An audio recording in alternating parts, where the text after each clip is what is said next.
Abuela, mira las fotos secretas de mamá, dijo Sofía, entregándome una caja de zapatos. Abría tapa. Mi corazón se detuvo. No podía ser real lo que estaba viendo. Las manos me temblaban mientras pasaba una foto tras otra. Cada imagen era peor que la anterior. Sentí náuseas. No podía creer lo que acababa de ver. Me senté para no caerme. Gracias por estar aquí. Dale like, suscríbete al canal y cuéntame en los comentarios desde dónde escuchas mi historia de venganza. Quiero saber que no estoy sola en esto. ¿Y qué harías tú en mi lugar? La caja seguía abierta frente a mí.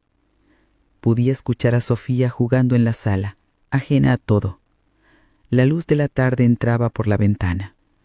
Todo parecía normal, pero nada volvería a ser normal después de esto. Mis dedos seguían tocando el borde de esas fotografías. Sentía un nudo en el estómago que no se iba. Algo terrible había sucedido, algo que mi nuera ocultaba con desesperación. Y mi nieta, mi pequeña Sofía, estaba en el centro de todo. Para entender cómo llegué a este momento, necesito contarte quién era Verónica cuando llegó a nuestra familia. Conocí a Verónica hace 9 años. Mi hijo Eduardo la trajo a cenar un domingo. Ella tenía 27 años, él 32. Recuerdo que me cayó bien desde el principio. Era educada. Trabajaba como gerente de recursos humanos en una empresa de logística. Hablaba con calma, escuchaba cuando yo contaba historias. No como otras novias que Eduardo había traído antes, que apenas me miraban.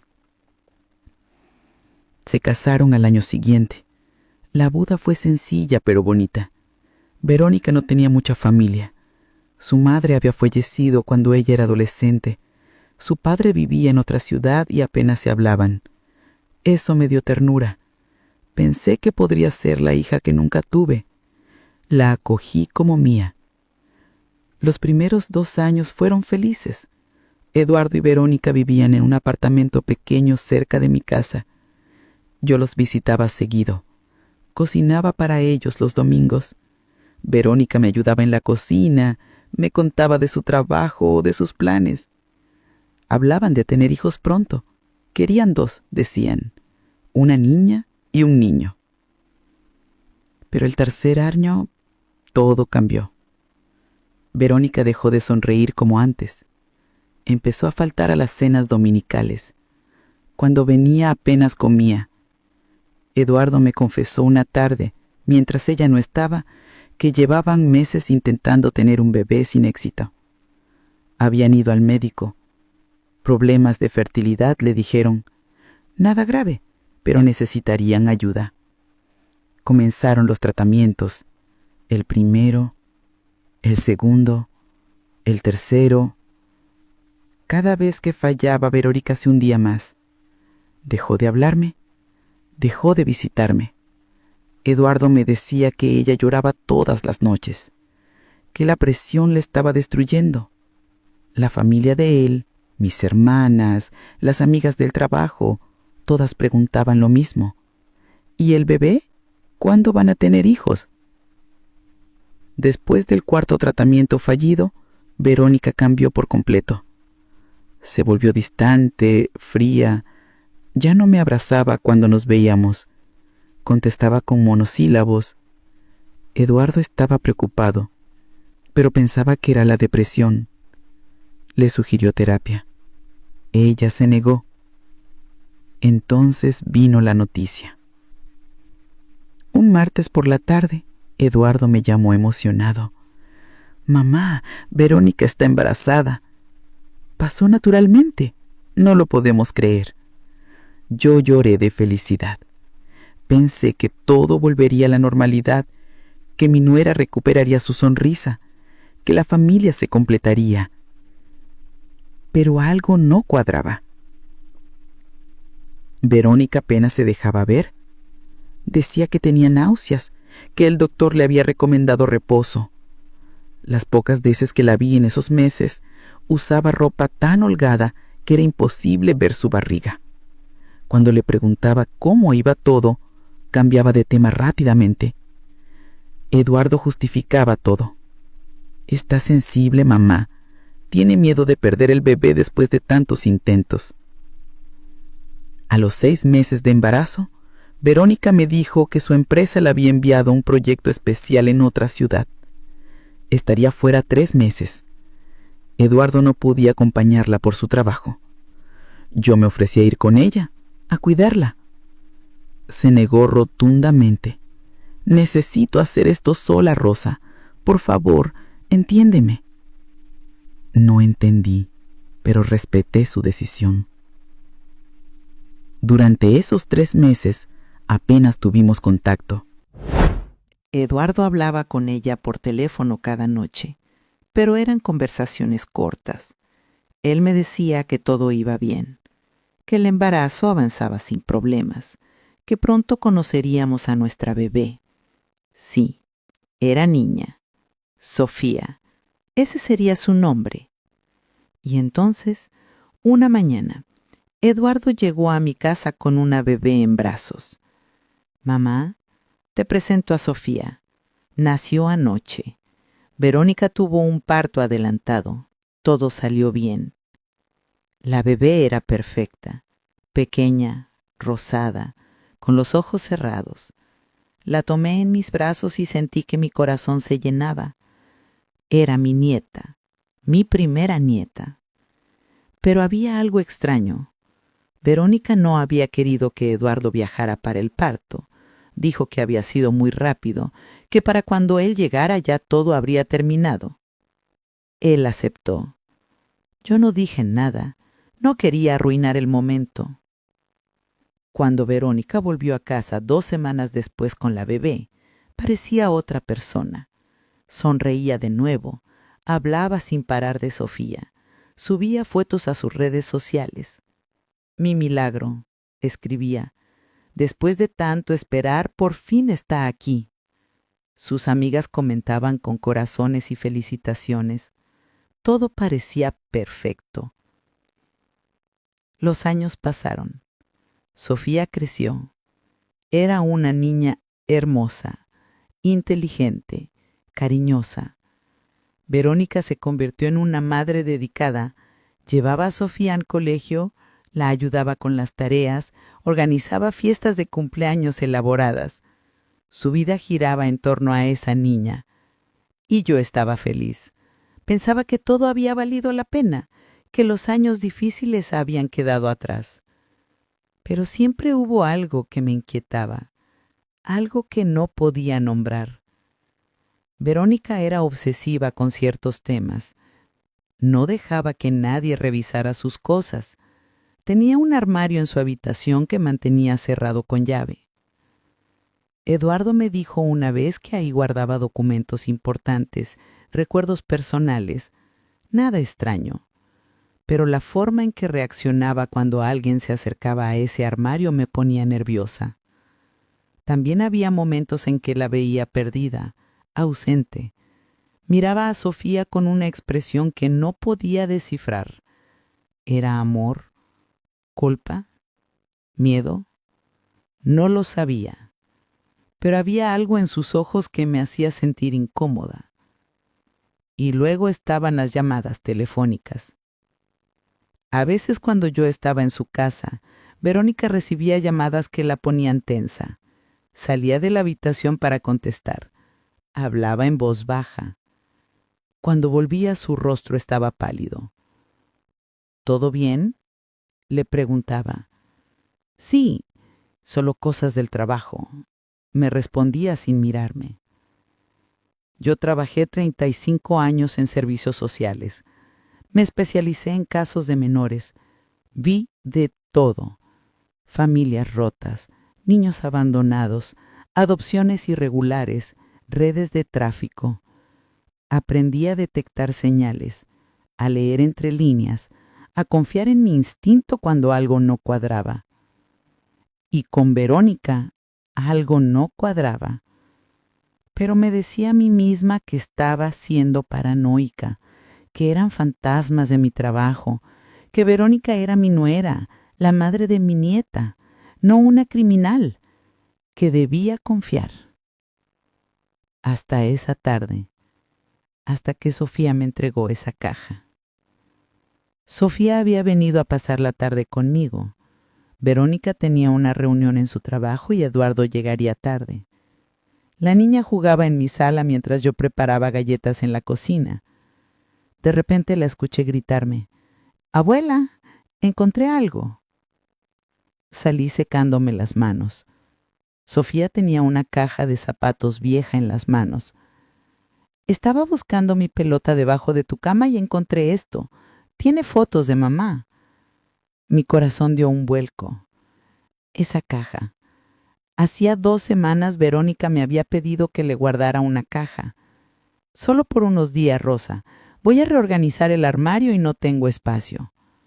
No le di importancia. La metí debajo de mi cama y la olvidé. Hasta ahora. «Sofía, esa caja es de tu mamá. No deberíamos abrirla», le dije. Pero la niña ya había levantado la tapa. «Mira, abuela, hay muchas fotos. ¿Por qué mamá no nos las muestra?». Me acerqué. Miré dentro y todo cambió. La primera foto mostraba a Verónica frente a un edificio que reconocí inmediatamente. Sentí que la sangre se me helaba. Era la Clínica San Rafael, una clínica privada a las afueras de la ciudad, una clínica que había sido cerrada hace 10 años por un escándalo de adopciones irregulares. Yo había trabajado en ese caso. Había testimonios, documentos, bebés vendidos a parejas desesperadas, intermediarios que cobraban fortunas, madres vulnerables engañadas o coaccionadas. ¿Por qué Verónica tenía una foto frente a esa clínica? La segunda foto era peor. Verónica con un hombre de unos 50 años, con bigote, sonrisa falsa. Lo conocía. Se llamaba Miguel Torres. Había sido investigado en el caso de la clínica, pero nunca pudieron probarle nada. Desapareció después del cierre. Los rumores decían que seguía operando, conectando bebés con compradores, pero nadie podía encontrarlo. ¿Por qué mi nuera estaba en una foto con ese hombre? La tercera foto me quitó el aliento. Era Sofía, mi nieta, pero era un bebé de días de nacida. Estaba en brazos de una mujer que no era Verónica, una mujer joven, de tal vez 20 años, con el rostro demacrado, los ojos tristes. La mujer miraba a la bebé con una expresión desgarradora, como si estuviera despidiéndose. Las manos me temblaban. Volteé la foto. Había una fecha escrita con lapicero, 15 de marzo. Hice cálculos mentales rápidos. Sofía nació el 18 de marzo. 3 días después de esa foto. Pero eso no era todo. Había más fotos, documentos, recibos, todo mezclado en esa caja como un secreto que Verónica intentaba mantener enterrado. «Sofía, ve a lavarte las manos. Las galletas ya están listas», le dije con la voz más calmada que pude. La niña obedeció. En cuanto desapareció en el baño, saqué mi teléfono. Fotografié cada imagen, cada documento. Mis manos no dejaban de temblar. Cuando Sofía volvió, guardé la caja. «Vamos a comer galletas y después te llevo a tu casa, ¿sí?». La niña sintió feliz, ajena a la tormenta que acababa de desatar. Esa noche no dormí. Miraba las fotos en mi teléfono una y otra vez. Necesitaba estar segura, necesitaba validar lo que estaba viendo, porque si mis sospechas eran ciertas, todo era una mentira, todo. A la mañana siguiente, hice la primera llamada. Llamé a Marta Salazar. Habíamos trabajado juntas en servicios sociales durante 20 años. Ella seguía activa. Ahora supervisaba casos de adopción en el departamento legal. Le pedí que nos viéramos, urgente. Nos encontramos en una cafetería cerca de su oficina. Le mostré las fotos en mi teléfono sin decirle quién era la mujer de las imágenes. Solo le pregunté, ¿reconoces este lugar? ¿Este hombre? Marta se puso pálida. Rosa, esto es la Clínica San Rafael. ¿De dónde sacaste estas fotos? Le expliqué que era una investigación personal, que necesitaba su ayuda para confirmar algo. Marta miró la foto del hombre. Ese es Miguel Torres. ¿Sigue operando? Pensábamos que había desaparecido. Le mostré la foto del bebé con la mujer desconocida. Marta estudió la imagen. Esta foto tiene todas las características de una transacción irregular. La madre biológica sosteniendo al bebé antes de entregarlo. Mira su expresión. Mira cómo lo sostiene. He visto esto cientos de veces en casos de adopción ilegal. ¿Puedes investigar algo para mí?, le pregunté. Necesito saber si hay algún registro de esta clínica operando después del cierre oficial. Cualquier cosa. Denuncias, rumores, lo que sea. Marta asintió. Dame 2 días. Voy a revisar los archivos cerrados. Pero Rosa, si esto es lo que creo que es, necesitamos involucrar a las autoridades. Lo sé. Solo necesito estar completamente segura primero. 2 días después, Marta me llamó. Su voz sonaba grave. Encontré algo. Después del cierre oficial de la clínica, hubo 3 denuncias anónimas de que seguían operando en secreto. Una de las denuncias mencionaba a Miguel Torres como intermediario, pero nunca se investigó a fondo por falta de pruebas. Rosa, ¿quién es la mujer de las imágenes? No le respondí. Todavía no podía. Necesitaba más. Volví a la caja. Esta vez la revisé con más cuidado, con la metodología que usaba en mis años de trabajo. Saqué todo: fotos, papeles, recibos, y encontré algo que me heló la sangre. Un sobre manila con documentos. Lo abrí. Adentro había una copia del certificado de nacimiento de Sofía, pero no era el mismo que Verónica nos había mostrado cuando registró a la niña. Este era diferente. Tenía sellos que no reconocía. La firma del doctor no coincidía con la del certificado oficial. Y lo más escalofriante, el hospital listado no era el que Verónica nos había dicho. Según el certificado oficial, Sofía había nacido en el Hospital General de Santa Elena, en la ciudad donde Verónica supuestamente había ido por trabajo. Pero este certificado, el que estaba escondido en la caja, listaba una clínica privada en las afueras, una clínica que ni siquiera aparecía en los registros públicos cuando la busqué en Internet. También había recibos de transferencias bancarias, montos enormes, $45,000 en total divididos en 3 pagos. El beneficiario, una cuenta a nombre de una empresa fantasma. Busqué el nombre de la empresa. No existía.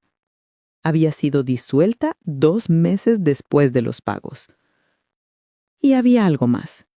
Una carta, escrita a mano, con letra temblorosa, la letra de alguien asustado.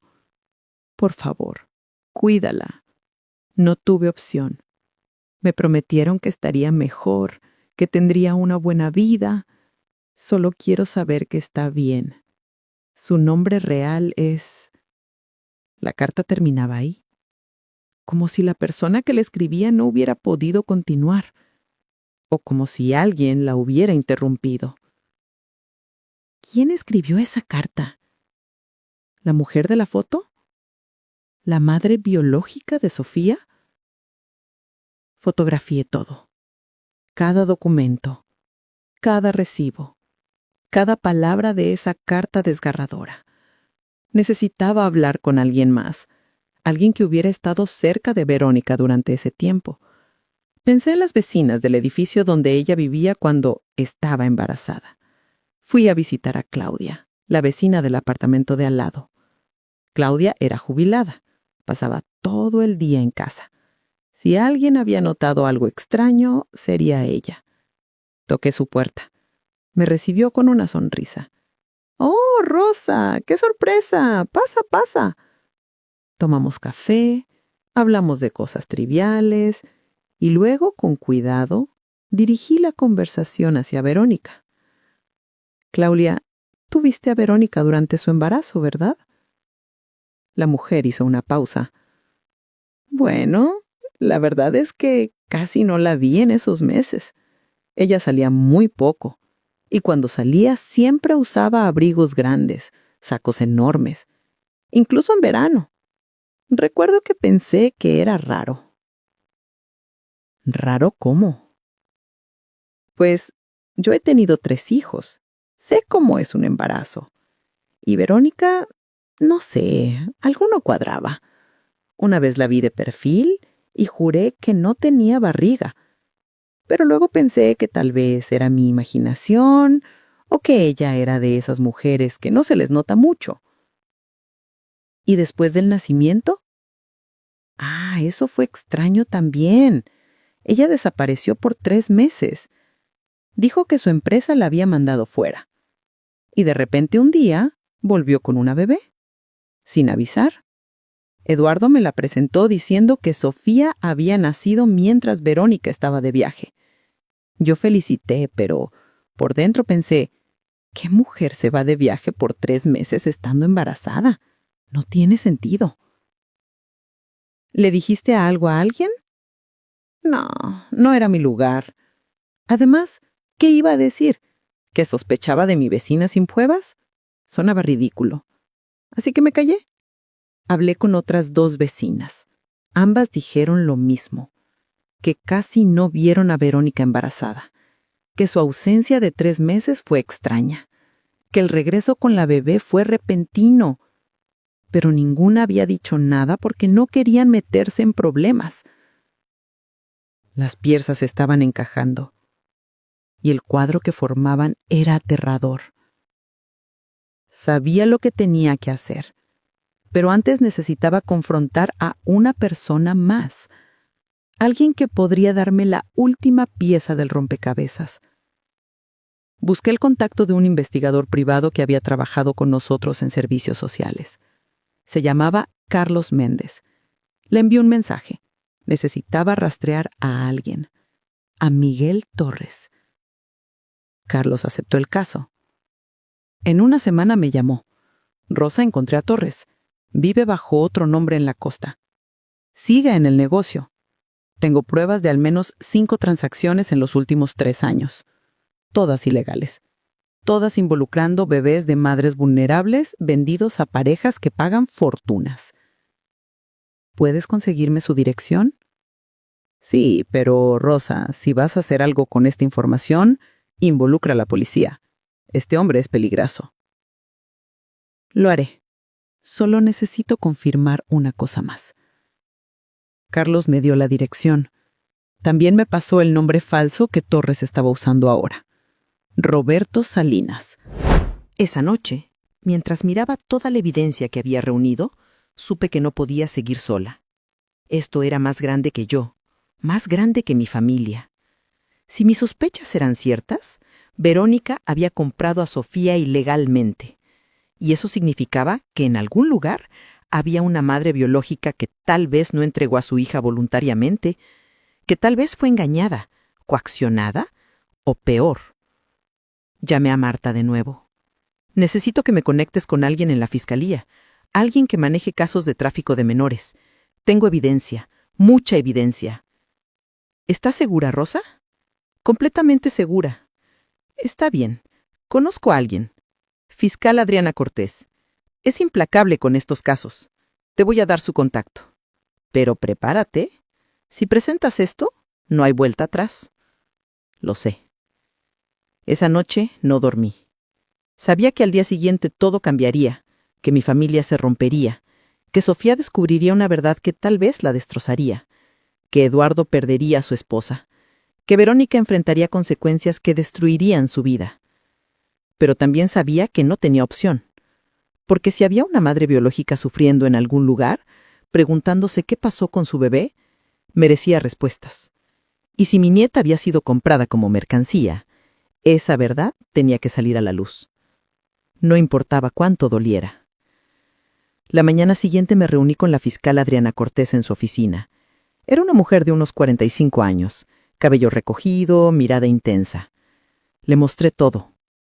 Las fotos, los documentos, los recibos, la carta inconclusa, los testimonios de las vecinas, la información sobre Miguel Torres. Adriana revisó cada elemento en silencio. Su expresión se volvía más grave con cada página. Cuando terminó, me miró directamente a los ojos. Señora Rosa, ¿usted entiende la gravedad de lo que me está presentando? Sí. Esta evidencia sugiere tráfico de menores, adopción ilegal, falsificación de documentos. Si procedemos con esto, su nuera podría enfrentar cargos criminales, podría ir a prisión. Su nieta podría ser removida temporalmente del hogar mientras investigamos. Esto destruirá a su familia. Lo sé. ¿Y aún así quiere proceder? Pensé en Sofía, en la mujer de la foto sosteniendo a un bebé con esa expresión desgarradora, en todas las madres que habían perdido a sus hijos por culpa de hombres como Miguel Torres y mujeres como Verónica, que pagaban por ellos. Sí, quiero proceder. ¿Adriana sintió? Está bien, voy a abrir una investigación formal. Necesito que me firme una declaración oficial. Y necesito que entienda que a partir de este momento, esto está en manos de la ley. Ya no es solo un asunto familiar. Firmé los documentos. Adriana me explicó los siguientes pasos. Primero, verificarían la autenticidad de los documentos que yo había encontrado. Segundo, localizarían a Miguel Torres para interrogarlo. Tercero, investigarían el certificado de nacimiento falso. Y finalmente, cuando tuvieran suficiente evidencia sólida, confrontarían a Verónica. ¿Cuánto tiempo tomará todo esto? 2 semanas, tal vez 3. Necesitamos ser meticulosos. No podemos darle oportunidad de destruir evidencia o huir. Esas 2 semanas fueron las más largas de mi vida. Tenía que actuar normal frente a Eduardo y Verónica, sonreír cuando veía a Sofía, fingir que todo estaba bien, pero por dentro me estaba desmoronando. Verónica me llamó una tarde. Rosa, ¿has visto una caja de zapatos vieja? La dejé en tu casa hace unas semanas. Necesito algo que está ahí. El corazón me dio un vuelco. No, no la he visto. ¿Dónde crees que la dejaste? No importa, ya apareció. Su voz sonaba tensa, nerviosa. Había encontrado la caja. Sabía que alguien la había abierto, pero no sabía quién. Todavía. Finalmente Adriana me llamó. Tenemos todo. Es hora de actuar. Vamos a necesitar que usted esté presente cuando confrontemos a Verónica. Su testimonio es crucial. El día llegó. Un jueves por la tarde. Adriana coordinó todo. Eduardo estaba en su trabajo, Sofía en el colegio. Verónica estaba sola en su casa. Llegué con Adriana y 2 oficiales. Toqué la puerta. Verónica abrió. Su rostro cambió al verme con extraños. Rosa, ¿qué pasa? ¿Quiénes son ellos? Verónica, soy la fiscal Adriana Cortés. Necesitamos hablar con usted. ¿Podemos pasar? Verónica palideció. Miró a Adriana. Me miró a mí. Y en sus ojos vi el momento exacto en que entendió. Que sabíamos. No sé de qué están hablando, dijo, pero su voz temblaba. Señora Verónica, tenemos evidencia de que usted obtuvo a su hija Sofía mediante una adopción ilegal. Tenemos documentos, fotografías, testimonios. Necesitamos que nos acompañe para hacer una declaración formal. Eso es ridículo. Sofía es mi hija. Yo la di a luz. Rosa, ¿qué les dijiste? ¿Por qué estás haciendo esto? Adriana sacó una carpeta. Estos son los certificados de nacimiento, el oficial que usted registró y el real, el que estaba escondido en su casa. Son diferentes. El oficial es falso. Verónica empezó a temblar. No, esto no puede estar pasando. También tenemos registros bancarios de transferencias que usted hizo a cuentas asociadas con Miguel Torres, un conocido traficante de menores. $45,000 en total. Yo no sabía que era ilegal. Me dijeron que era una adopción privada, que todo era legal. Ahí estaba, la confesión. Entonces admite que Sofía no es su hija biológica, que la obtuvo a través de un tercero. Verónica se derrumbó. Cayó de rodillas llorando. No podía tener hijos. Intentamos todo. Todos me preguntaban, mi familia, sus amigos, las mujeres en mi trabajo, ¿cuándo van a tener bebés? Una y otra vez. La presión me estaba matando. Eduardo estaba triste, yo estaba desesperada y entonces conocí a alguien que me dijo que podía ayudarme. ¿Miguel Torres? Sí. Me contactó después de que publicara en un foro de fertilidad que estaba desesperada. Me dijo que conocía a una chica joven que iba a dar a luz y quería dar a su bebé en adopción, que era legal, que solo necesitaba pagar los gastos médicos y algo para ayudarla a empezar de nuevo. $45,000 no son gastos médicos, Verónica. Lo sé, lo supe desde el principio, pero estaba tan desesperada, tan cansada de fallar. Pensé que si pagaba, si fingía un embarazo, si traía a casa una bebé, todo volvería a estar bien. Que Eduardo sería feliz, que yo sería feliz. Adriana se sentó frente a ella. ¿Sabe quién es la madre biológica? No. Nunca me dijeron su nombre. Solo la vi una vez, el día que me entregaron a Sofía. Era una chica joven, tal vez 20 años. Lloraba. Sostenía a la bebé y lloraba. Miguel me apuró. Dijo que teníamos que irnos rápido. Tomé a Sofía y me fui. ¿Esa chica entregó el bebé voluntariamente? Verónica levantó la mirada. Sus ojos estaban rojos. No lo sé. Dios mío, no lo sé. Nunca quise saberlo.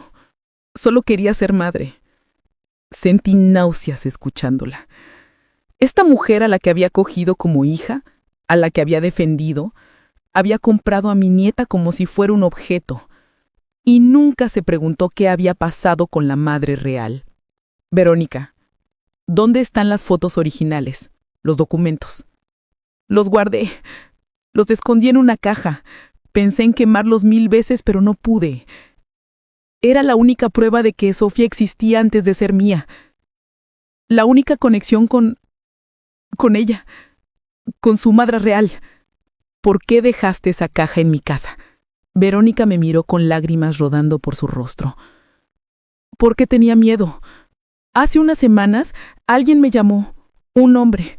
Dijo que sabía lo que había hecho, que tenía pruebas, que si no pagaba lo contaría todo. Entré en pánico. Necesitaba esconder la evidencia en un lugar donde nadie la buscaría. Pensé en tu casa. Pensé que estaría segura. ¿Quién te llamó? No lo sé. Nunca dio su nombre. Solo pedía dinero. Adriana intervino. ¿Pagaste? Sí. $10,000. Eduardo no sabe de dónde salió ese dinero. Le dije que era un bono del trabajo. ¿Y el hombre dejó de llamar? No. Llamó de nuevo hace 3 días. Pidió 20,000 más. Dijo que si no pagaba, iría directamente con Eduardo, con la policía, con todos. Adriana tomó notas. Vamos a necesitar todos los detalles de esas llamadas. El número, las transferencias, todo. En ese momento la puerta se abrió. Eduardo entró. Debió salir temprano del trabajo. Nos vio a todos. Su rostro pasó de confusión a terror. ¿Mamá? ¿Verónica? ¿Qué está pasando aquí? Adriana se puso de pie. Señor Eduardo, soy la fiscal Adriana Cortés. Su esposa está siendo interrogada en relación a una investigación de adopción ilegal. Eduardo se quedó helado. ¿Qué? No entiendo. ¿Adopción? Sofía no es adoptada. Verónica la dio a luz. Yo estaba ahí después del nacimiento. Verónica sollozó más fuerte. Eduardo la miró, y en ese momento vi cómo se rompía, cómo cada pieza de su mundo se desmoronaba. Verónica, dime que no es verdad. Dime que esto es un error. Ella no podía mirarlo, no podía hablar. ¡Verónica! ¡Mírame! ¿Sofía no es tu hija biológica? No, susurró ella. No lo es. Eduardo retrocedió como si lo hubieran golpeado. Se apoyó en la pared. Su respiración era entrecortada. ¿Cómo? ¿Cómo es posible? Yo te vi embarazada. Vi tu barriga crecer. Era falsa. Usaba ropa especial, rellenos. Lo fingí todo. ¿Y el nacimiento? Me dijiste que había sido en el Hospital General de Santa Elena. Mentí. La bebé la compré a través de un intermediario, en una clínica ilegal. Eduardo se deslizó por la pared hasta quedar sentado en el piso. Tenía las manos en la cara. No lloraba. Estaba en shock. Yo me acerqué a él. Puse mi mano en su hombro. Hijo. Él me apartó. Tú sabías. Tú trajiste a la policía. ¿Por qué no me dijiste primero? Porque necesitaba estar segura. Porque esto es más grande que nuestra familia. Hay una madre en algún lugar que perdió a su bebé, y Sofía merece conocer la verdad. ¿Sofía? ¿Vas a decirle a Sofía que su mamá la compró? ¿Que todo lo que conoce es mentira? Adriana intervino. Señor, entiendo que esto es devastador, pero su hija tiene derecho a conocer su origen, y la madre biológica tiene derecho a saber qué pasó con su bebé, si es que sigue viva. Eduardo levantó la cabeza bruscamente. Si sigue viva. ¿Qué quieres decir? Muchas de estas transacciones involucran a madres vulnerables, adolescentes, mujeres en situación de calle, víctimas de trata. No sabemos en qué circunstancias la madre de Sofía entregó a su bebé. Necesitamos investigar. Eduardo miró a Verónica con una expresión que nunca le había visto. Era una mezcla de dolor, traición y algo más. Asco. ¿Quién eres? ¿Quién eres realmente? Verónica extendió las manos hacia él. Eduardo, por favor, lo hice por nosotros, por nuestra familia. Yo amo a Sofía. La amo como si la hubiera llevado en mi vientre. Eso no es mentira. Todo es mentira. Nuestro matrimonio, nuestra familia, todo. Adriana le hizo señal a uno de los oficiales. Señora Verónica, necesitamos que nos acompañe a la fiscalía para completar su declaración. No está arrestada, pero debe cooperar con la investigación. Verónica asintió. Estaba destruida. Antes de salir, me miró. Rosa, lo siento. Siento haberte decepcionado. Siento haber traído esto a tu familia. No le respondí. No podía. Cuando se fueron, Eduardo y yo nos quedamos solos en esa sala. El silencio era ensordecedor. ¿Cómo voy a decirle esto a Sofía?, susurró él. No lo sé, hijo, no lo sé. Y ella va a preguntar por qué su mamá no está, qué hizo. Y yo no sé qué decirle. Le diremos la verdad, con cuidado, con amor, pero la verdad. ¿Y si me odia? ¿Y si piensa que yo también lo sabía? No te va a odiar. Eres su padre, el único padre que ha conocido. Eso no cambia. Eduardo lloró. Por primera vez desde que era niño lo vi llorar así, como si algo dentro de él se hubiera roto para siempre. Los días siguientes fueron caóticos. La fiscalía continuó su investigación. Localizaron a Miguel Torres en la costa. Lo arrestaron. En su casa encontraron registros de docenas de transacciones ilegales. Bebés vendidos a lo largo de 10 años. Verónica era solo una de muchas compradoras. Torres confesó todo. Les dio nombres, direcciones, detalles de cómo operaba la red, cómo contactaba a madres vulnerables, cómo las convencía de entregar a sus bebés, cómo falsificaba documentos, cómo cobraba fortunas a parejas desesperadas que no hacían preguntas. Y les dio información sobre la madre biológica de Sofía. Su nombre era Juliana Méndez. Tenía 19 años cuando dio a luz. Era estudiante universitaria de una familia de bajos recursos. Quedó embarazada de su novio, quien la abandonó al enterarse. Ella quiso quedarse con el bebé, pero no tenía cómo mantenerla. Sus padres la habían echado de casa. Torres la contactó a través de un hospital público donde ella había ido por atención prenatal. Le dijo que conocía una familia perfecta que quería adoptar, que le darían a su bebé una vida mejor, que era legal, que ella podría seguir con su vida y su bebé estaría bien. Le pagó $1,000 por gastos, una fracción de lo que Verónica había pagado. Juliana entregó a su bebé 3 días después del parto. Torres le dijo que los padres adoptivos eran una pareja de médicos que vivían en el extranjero, que no podría volver a ver a su hija, pero que le enviarían fotos cada año. Nunca recibió ninguna foto.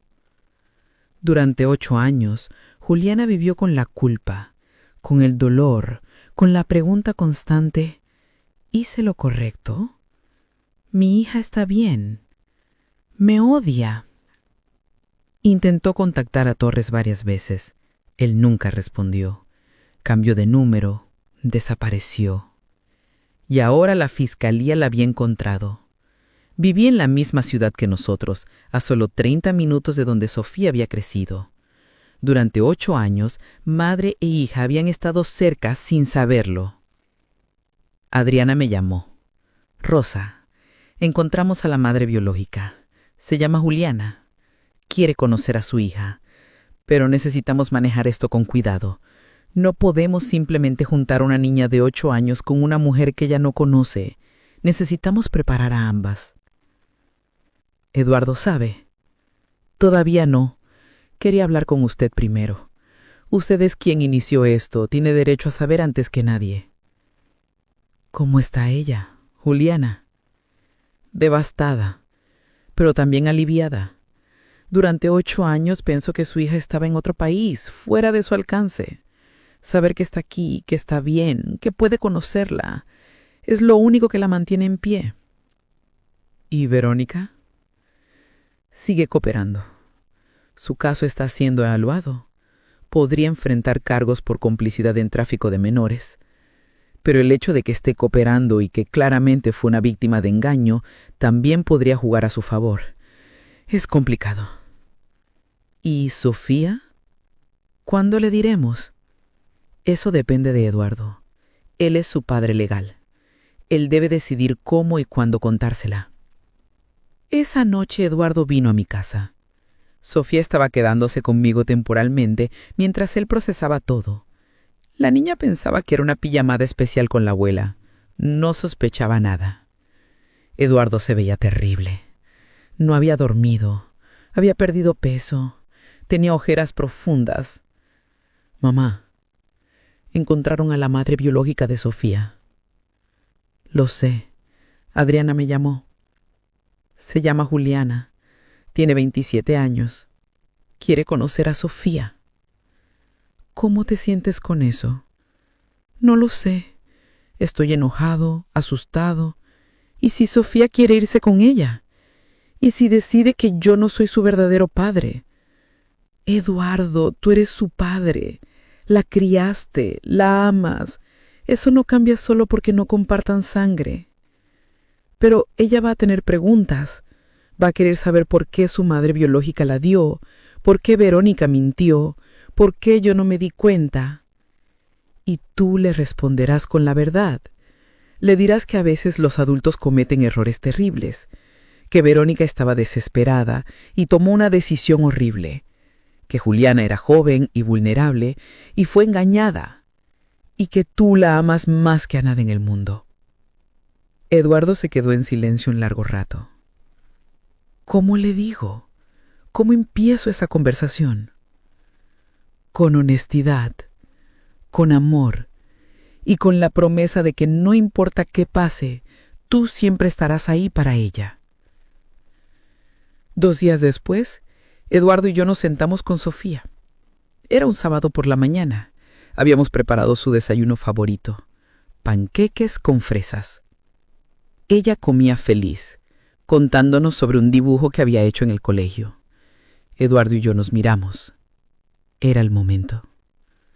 Sofía, cariño, papá y yo necesitamos hablar contigo sobre algo importante. Comencé. La niña dejó de masticar. Nos miró con esos ojos grandes e inocentes. ¿Pasa algo malo? No es malo, pero es diferente. Es sobre tu familia. Eduardo tomó su mano. Sofía, cariño, papá y yo te amamos mucho, ¿verdad? Sí, papá. ¿Y sabes que eres la cosa más importante en nuestras vidas? Sí, papá. Eduardo respiró hondo.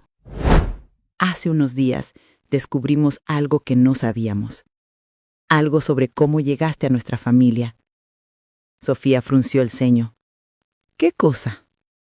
Cariño, mamá no te dio a luz. Otra mujer lo hizo. Una mujer muy joven que no podía cuidarte en ese momento. Y mamá cometió un error. Te trajo a casa de una manera que no era correcta.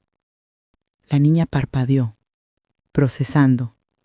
¿Qué quieres decir? Yo intervine. Sofía, cuando eras bebé, había una chica que te tuvo en su pancita. Se llama Juliana. Ella te amaba mucho, pero no podía cuidarte.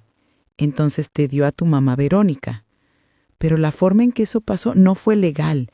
Y ahora Juliana quiere conocerte. Sofía nos miraba a ambos, confundida, asustada. ¿Entonces mamá Verónica no es mi mamá de verdad? Ella es tu mamá. Te crió, te cuidó, te ama, pero no eres su hija biológica, dijo Eduardo con voz quebrada. ¿Y esa otra señora, Juliana, ella es mi mamá biológica? Sí. Sofía se quedó callada. Vi lágrimas formándose en sus ojos. ¿Por qué me dio? ¿No me quería? Eduardo la abrazó. No, cariño. Sí te quería. Pero era muy joven. No tenía dinero, no tenía ayuda. Y un hombre malo le dijo que tú estarías mejor con otra familia. Ella pensó que te estaba dando una mejor vida. ¿Y ahora qué pasa? Ahora ella quiere conocerte. Si tú quieres, claro. No tienes que decidir ahora. Puedes tomarte el tiempo que necesites. Sofía sollozó. ¿Mamá Verónica va a volver? No lo sé, cariño. Ella hizo algo malo. Y hay consecuencias. Pero eso no significa que no te ame. ¿Yo hice algo malo? No. Tú no hiciste nada malo. Nada de esto es tu culpa.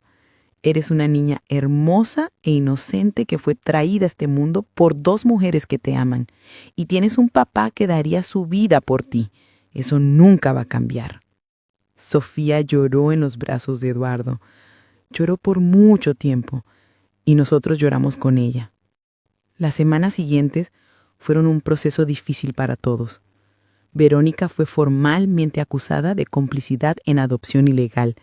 Su abogado argumentó que ella también había sido víctima de Miguel Torres, que la había engañado haciéndole creer que todo era legal. La fiscalía consideró esto junto con su cooperación total en la investigación. El veredicto final fue sentencia suspendida con 3 años de probatoria. Tendría que hacer servicio comunitario y pagar una multa considerable, pero no iría a prisión. Sin embargo, perdió la custodia de Sofía. El juez determinó que Eduardo tendría custodia completa, pero Verónica podría tener visitas supervisadas si Sofía lo deseaba. Verónica perdió su trabajo. Cuando la noticia se filtró, su empresa la despidió inmediatamente. Su reputación quedó destruida. Sus amigas la abandonaron. Su vida, tal como la conocía, terminó. La vi una vez después del juicio. Vino a mi casa a buscar unas cosas de Sofía. Estaba demacrada. Había envejecido 10 años en 2 meses. Rosa, ¿puedo hablar contigo un momento? Me pidió. Asentí. Nos sentamos en la cocina, el mismo lugar donde tantas veces habíamos compartido café y conversación cuando las cosas eran simples. Sé que me odias, Rosa. No te odio, Verónica.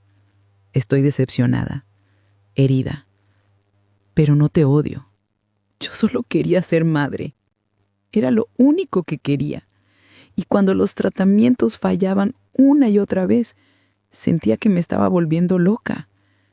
Veía a otras mujeres embarazadas y sentía tanto odio, tanto dolor. No era justo. Lo sé. Pero había otras opciones. Adopción legal, tratamientos alternativos, aceptar que tal vez la maternidad no era tu camino. Lo intenté. Lo juro que lo intenté. Pero cuando Miguel me contactó y me dijo que podía ayudarme, vi una salida. Una forma de terminar el dolor.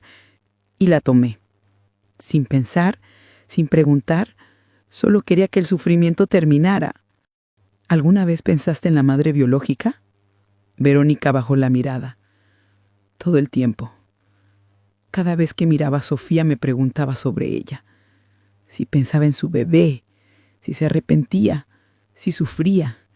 Pero me obligaba a no pensarlo porque si lo hacía, tendría que admitir lo que realmente había hecho. Compraste una niña, Verónica, como si fuera un objeto. Lo sé, Dios lo sé, y viviré con esa culpa el resto de mi vida. ¿Amas a Sofía? Con todo mi corazón. Es lo único real que tengo. Pero sé que la perdí.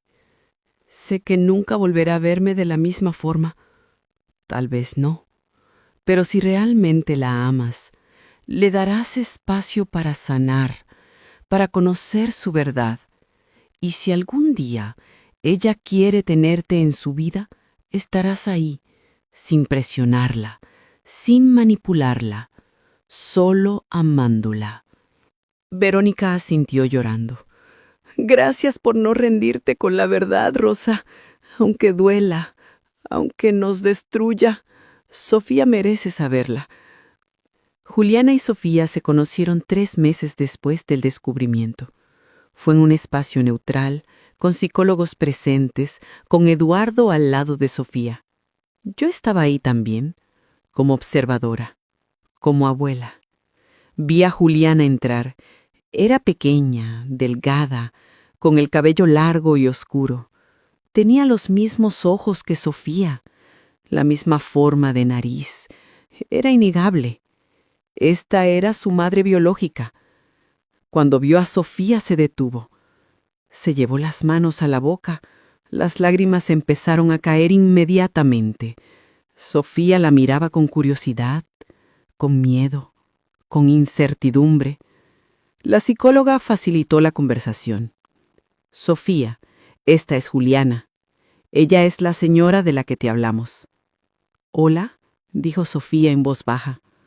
Hola, respondió Juliana con voz quebrada. Eres hermosa. Sofía no respondió. ¿Puedo sentarme contigo?, preguntó Juliana. Sofía miró a Eduardo. Él asintió.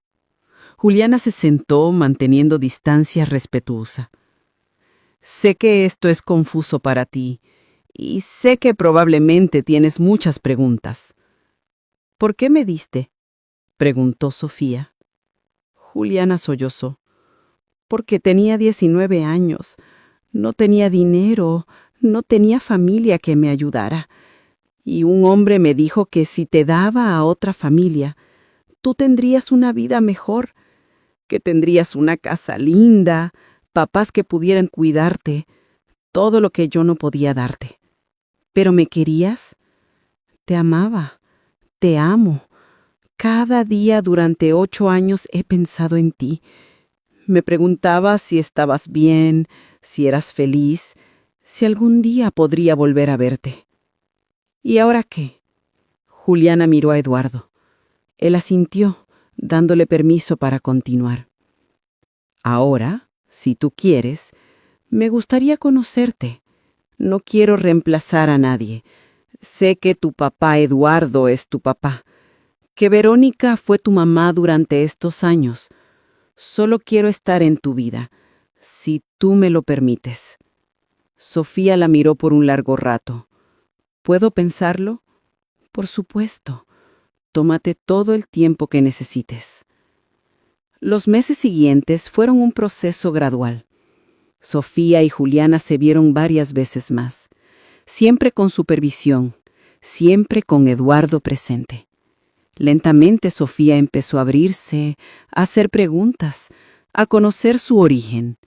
Juliana nunca presionó, nunca exigió, solo estuvo presente, paciente, amorosa.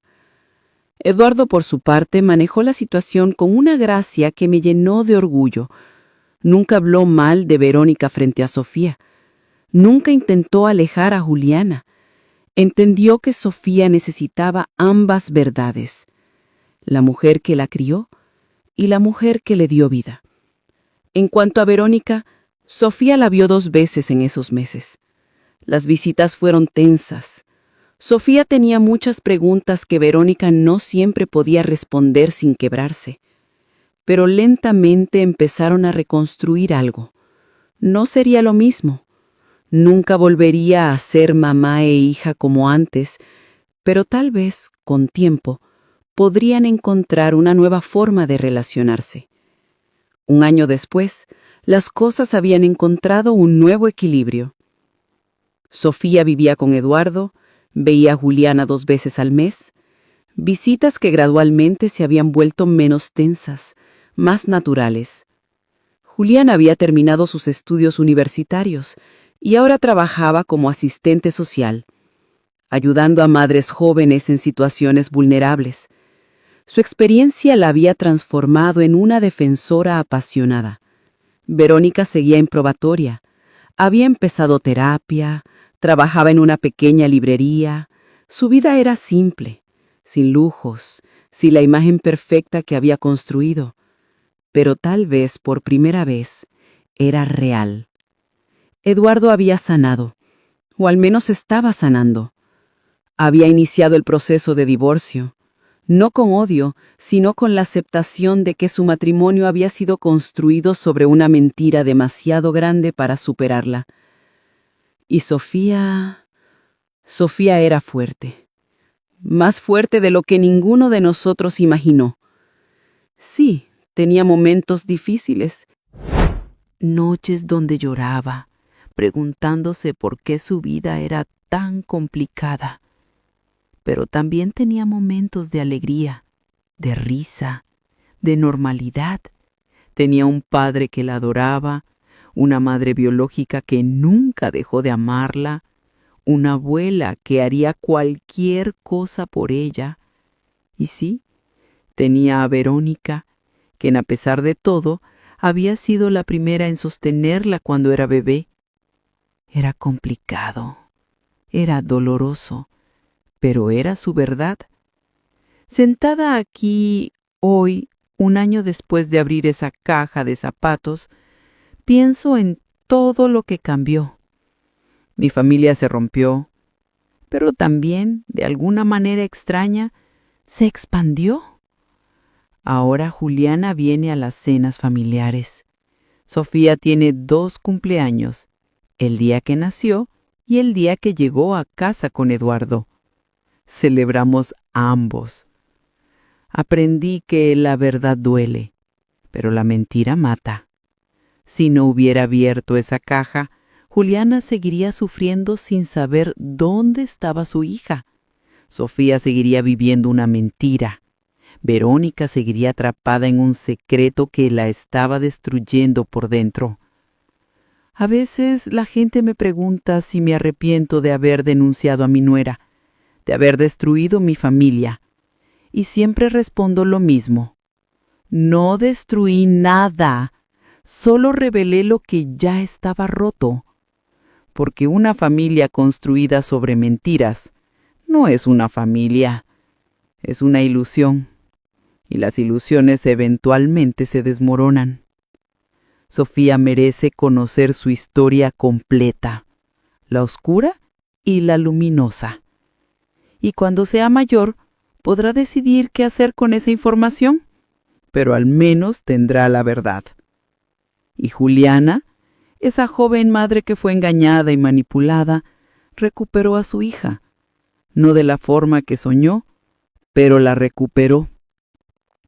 No hay finales perfectos en historias como esta, solo resoluciones imperfectas, personas tratando de sanar, familias reconstruyéndose de formas inesperadas. Pero hay algo que aprendí en mis 35 años trabajando con familias rotas. El amor real sobrevive la verdad. Y si no sobrevive, entonces nunca fue amor real para empezar. Gracias por escuchar mi historia. Si te conmovió, compártela, dale like, suscríbete y recuerda, la verdad siempre sale a la luz Siempre. La pregunta es si tendrás el valor de buscarla cuando lo haga. Esta historia ha sido modificada para proteger la identidad de las personas involucradas. Los nombres, lugares y algunos detalles específicos han sido cambiados, pero la esencia de lo que sucedió es real.